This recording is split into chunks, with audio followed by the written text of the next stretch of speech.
Yo sigo aquí limpiando. Y tus notas incluso se han No, quedado... mis notas se han quedado un poco raras, pero bueno, es igual. El asunto es que esto me recuerda que les comadres, a quien, como saben, yo pertenezco y soy comadre de oro, ya sé que nos agradecen enormemente la iniciativa del Tren de la Libertad. Gracias, gracias.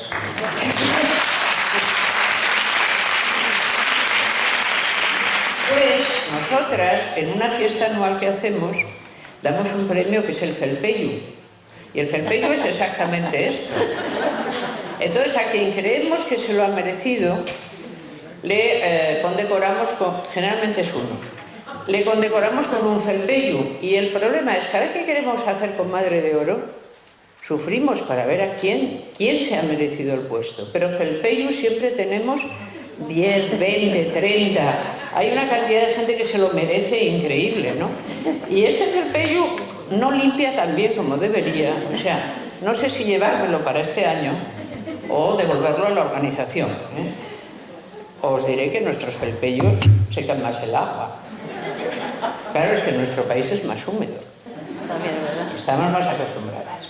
Bien, vamos a ver, si vamos a hablar de cuerpos, habrá que plantearse algunas cosas muy raras, de las que normalmente no se habla.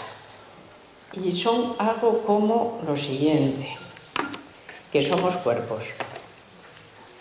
Y que si alguien había creído alguna vez que no éramos cuerpos, que por favor lo vaya dejando abandonado. O sea, somos cuerpos. Entonces, cada vez que se habla de corporalización, de corporeidad, somos cuerpos, y esto lo dijo extraordinariamente por primera vez en la modernidad la filosofía de Spinoza. Somos cuerpos que se mueven en el espacio y allí encuentran a otros y mantienen con ellos relaciones que Spinoza calificó directamente de relaciones de poder. Unos cuerpos y otros están en una retícula donde nada es casual. O sea, pasa generalmente lo que tiene que pasar. Y lo que tiene que pasar viene dado por condiciones que previamente están puestas. Lo más extraño de que seamos cuerpos, que insisto, hay que creérselo, no, hay gente que sigue manteniendo los dualismos. Nosotros pertenecemos a una cultura que en origen es dualista y que nos dice que existe el cuerpo y el alma, que son dos entidades. El cuerpo es material, es extenso, tiene color, peso, medida, situación. El alma es inmaterial, inextensa, no tiene ninguna de estas características. Y esa distinción, si alguien ya no la maneja de un modo tan completo, pues maneja una parecida, que por lo menos en el territorio anglosajón es muy corriente, que es la distinción entre cuerpo y mente, ¿no? No cuerpo y alma, pero cuerpo y mente. O sea, una cosa es nuestro cuerpo, que se puede ver afectado de múltiples cosas y de múltiples maneras por el ambiente, y luego la mente, que por el contrario es autónoma, soberana, libre, capaz de autodeterminarse, no tiene nada que ver, y que utiliza el cuerpo exclusivamente como una especie de peana sobre la que tiene que vivir. Todas estas imágenes acompañan a los seres humanos, así desde luego a personas que yo conocí cuando yo era jovencita. Se les hubiera dicho, se les hubiera negado el dualismo cuerpo-alma, lo habrían llevado muy mal, porque el dualismo cuerpo-alma servía nada menos que para facilitar un enorme número de contenidos normativos que venían por el vehículo religioso. Si no teníamos alma capaz de condenarse, no había mucho caso, ¿no? Con lo que los cuerpos pareciera ser que quedaban a un arbitrio de libertad libertina insoportable. De tal manera que ese era un buen dualismo, muy bien aprovechado por la situación de la ontología que entonces se manejaba. Dualismo que fue sustituido, donde lo haya sido, por el dualismo cuerpo-mente, que todavía tiene una buena salud. El asunto es, si somos cuerpos, ¿qué es lo que distingue a los cuerpos femeninos que los hace vendibles? Quiero decir, ya no quiero meterme en que se vendan cuerpos, porque miren, la esclavitud, así, la gente se ha vendido a una a otra largo tiempo. La esclavitud fue abolida en algunos países que quedan a 14 kilómetros del nuestro en 1965. no está mal, está ahí al lado. La gente ha traficado con los demás y ha traficado con sus cuerpos de un modo completo. Pero, ¿qué tiene de particular el cuerpo de las mujeres? Dentro de que los cuerpos se compran, se venden. ¿Por qué? ¿Por qué es importante saber lo que tiene de particular el cuerpo de las mujeres? Bueno, porque tenemos un problema. Voy a intentar señalarlo. ¿Por qué tenemos un problema y dónde está ese problema? ¿Por qué alguna gente, los varones por lo común, compran en tiempos acotados el cuerpo de las mujeres o el uso de ese cuerpo? Pues lo dice muy claramente: lo mejor para conocer el patriarcado es escuchar al patriarcado. Si para conocer al patriarcado nos ponemos a escucharnos entre nosotras, lo pasaremos muy bien, pero es mucho mejor escucharles a ellos, porque lo cuentan directamente. Entonces, ese tipo de posesión produce placer. Y ya está. No hay más que preguntarse qué y por qué el cuerpo femenino produce placer. O sea, ¿qué da? ¿Qué proporciona el cuerpo de las mujeres que es capaz de producir un tipo de gozo que merece la pena comprar? Que merece la pena fantasear sobre él y merece la pena comprar. Si este cuerpo es una fuente de placer, cuando compramos la disposición sobre ese cuerpo, compramos el placer, o compramos la posibilidad del placer, o compramos otra cosa que no es exactamente ese placer. Es que es importante saber qué se compra. Si no sabemos qué se compra, nos es complicado determinar qué se vende. Porque bien pudiera suceder que en esta relación tan asombrosa, lo que se compra y lo que se vende no fuera lo mismo. Cabría pensarlo. Ex hipótesis, tú puedes perfectamente pensar que lo que se vende y lo que se compra no sea lo mismo. El asunto es que parece haber un consenso universal patriarcal. Hay pocos universales antropológicos, pero hay alguno que otro bastante fuerte. Un consenso universal patriarcal que es que el cuerpo de las mujeres produce placer. Es un cuerpo placentero. ¿Por qué? Si ya pides en esto explicaciones a quienes disfrutan de estas prácticas, la verdad es que ahí se vuelven muy poco creativos.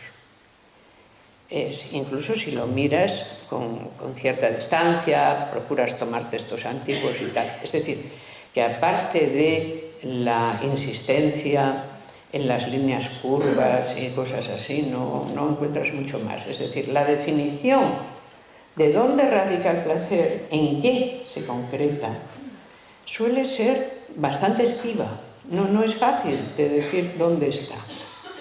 Y entonces hay que empezar a hacer una estrambótica relación. ¿Por qué el placer que producen los cuerpos femeninos no es igual que el placer que producen los cuerpos masculinos, en principio?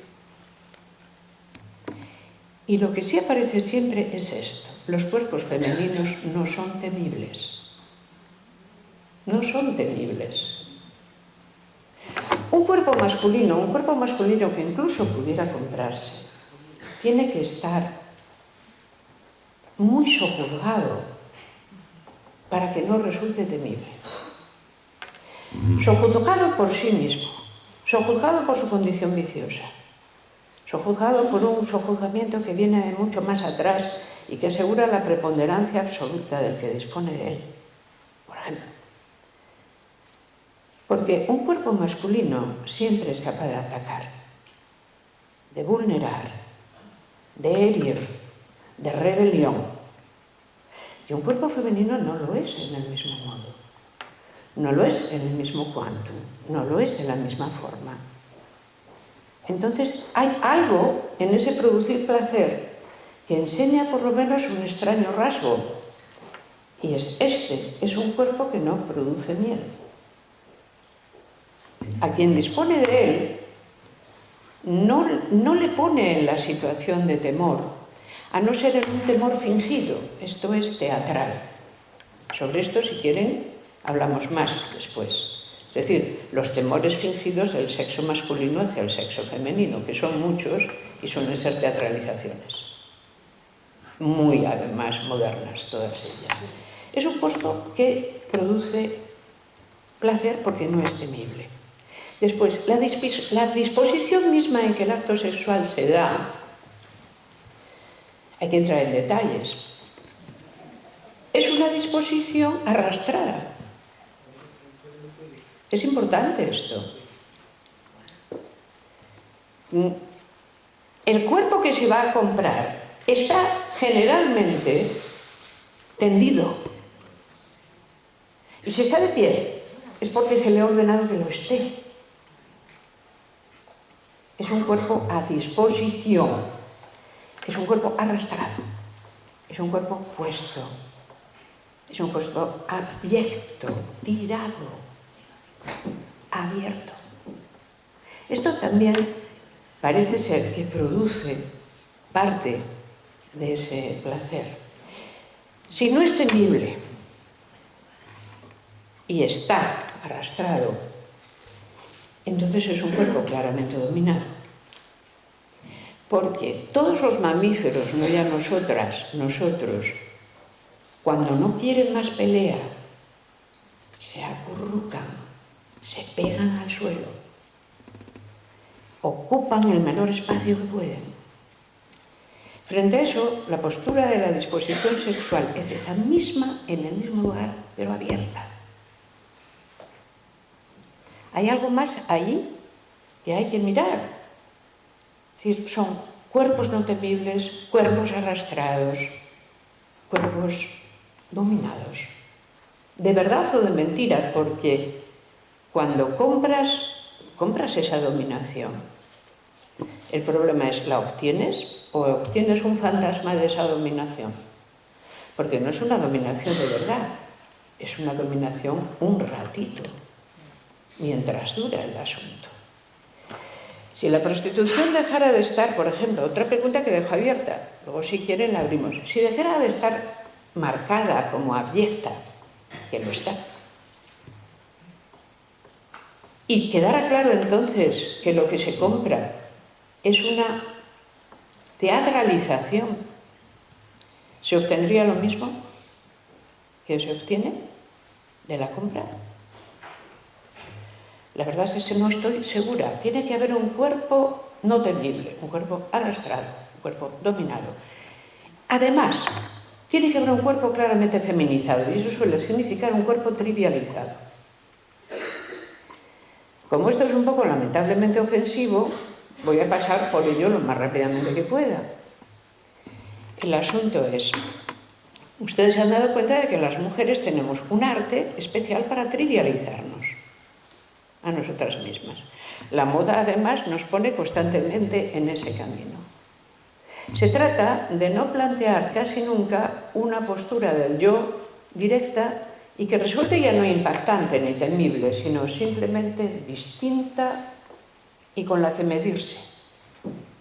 La disposición que llamamos femenina implica, muchas veces, señalarse con trivialidades como un objeto trivial.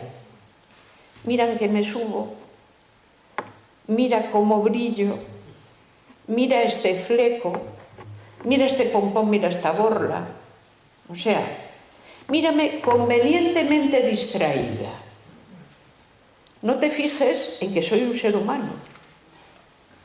Fíjate en toda una estrambótica parafernalia de presentación que viene alrededor. Y en esto consiste, y se nos dice, y nos lo creemos, el atractivo.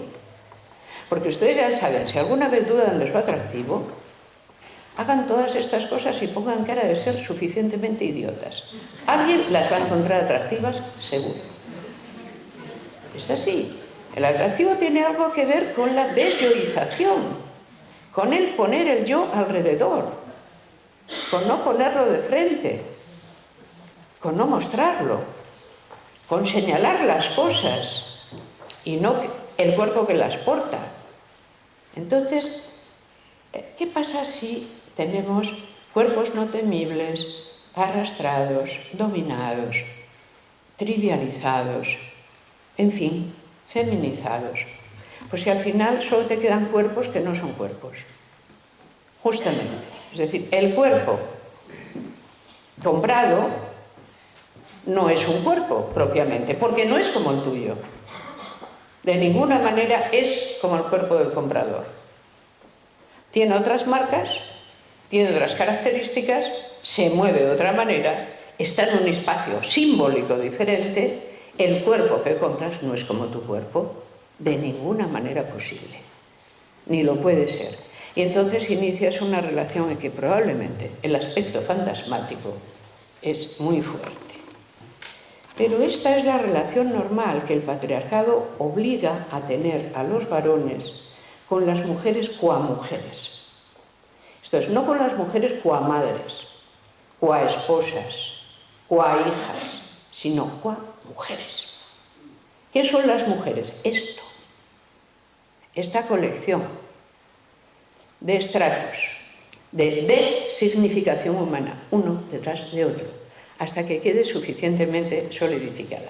De tal manera que no nos extraña entonces, voy a citar a San Agustín, no es que le tenga manía, pero es que me viene muy al pelo. ¿No? Cuando un varón como él, de una extraordinaria inteligencia, y muchos otros que se le parecieron, dice que su máxima vergüenza es haber nacido en un cuerpo como ese. Porque ¿cómo es posible que él, siendo quien es, se pueda haber nacido de una mujer, siendo eso lo que es?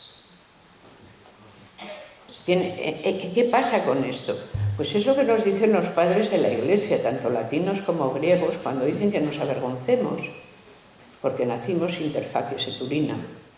Hemos nacido entre mierda y meaos, porque eso es el cuerpo de las mujeres.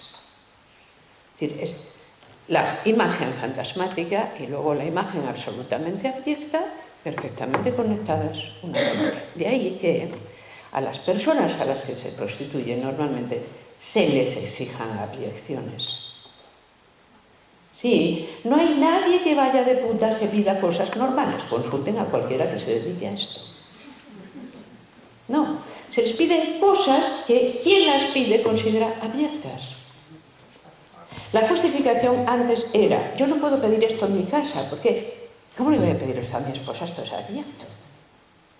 Ahora no es esa, porque como las mujeres han perdido por su mayor parte la vergüenza, pues les da igual.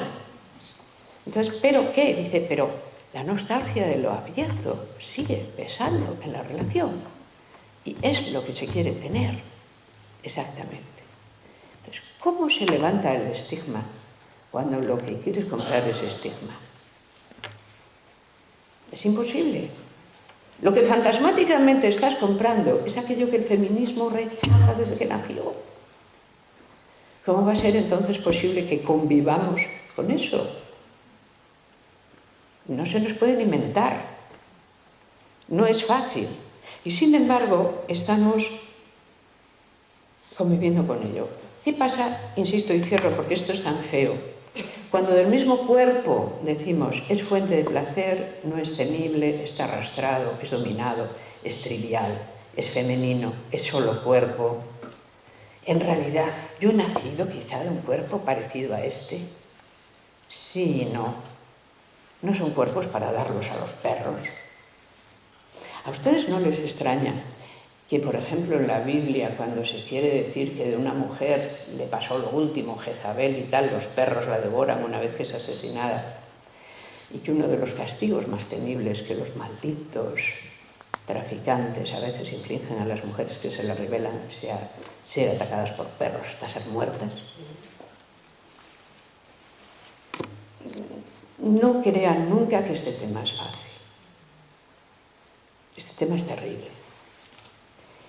Y todo lo que consista en decir es un trabajo como otro cualquiera, es una cosa que repugna a la razón, al sentido común y a la capacidad del pensamiento.